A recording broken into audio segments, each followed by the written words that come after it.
गणनायकाय गणदैवताय गणाध्यक्षाय धीमहि गुणशरीराय गुणमण्डिताय गुणेशानाय धीमहि गुणातीताय गुणाधीशाय गुणप्रविष्टाय धीमहि एकदन्ताय वक्रतुण्डाय गौरीतनयाय धीमहि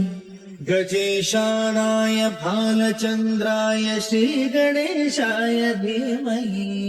गानचतुराय गानप्राणाय गानान्तरात्मने गानोत्सुकाय गानमत्ताय गानोत्सुकमनसे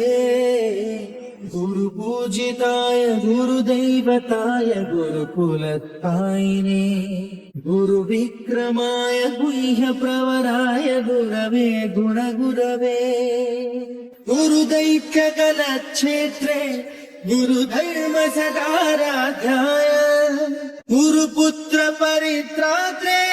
गुरुपाखण्डखण्डकाय गीतसाराय गीततत्त्वाय गीतगोत्राय धीमहि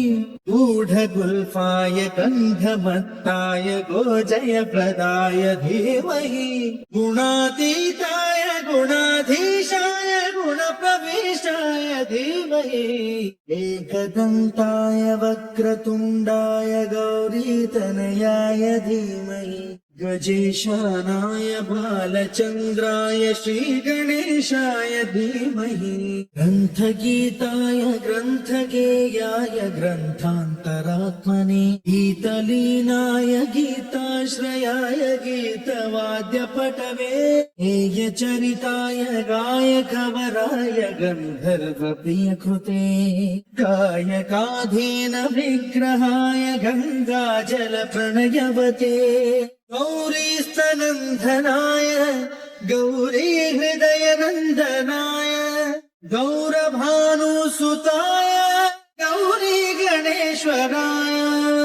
गौरी प्रणयाय गौरी प्रवणाय गौरभावाय धीमहि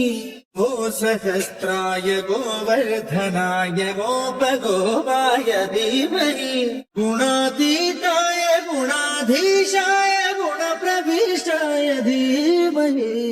एकदन्ताय वक्रतुण्डाय गौरीतनयाय धीमहि गजेशानाय भालचन्द्राय श्रीगणेशाय धीमहि।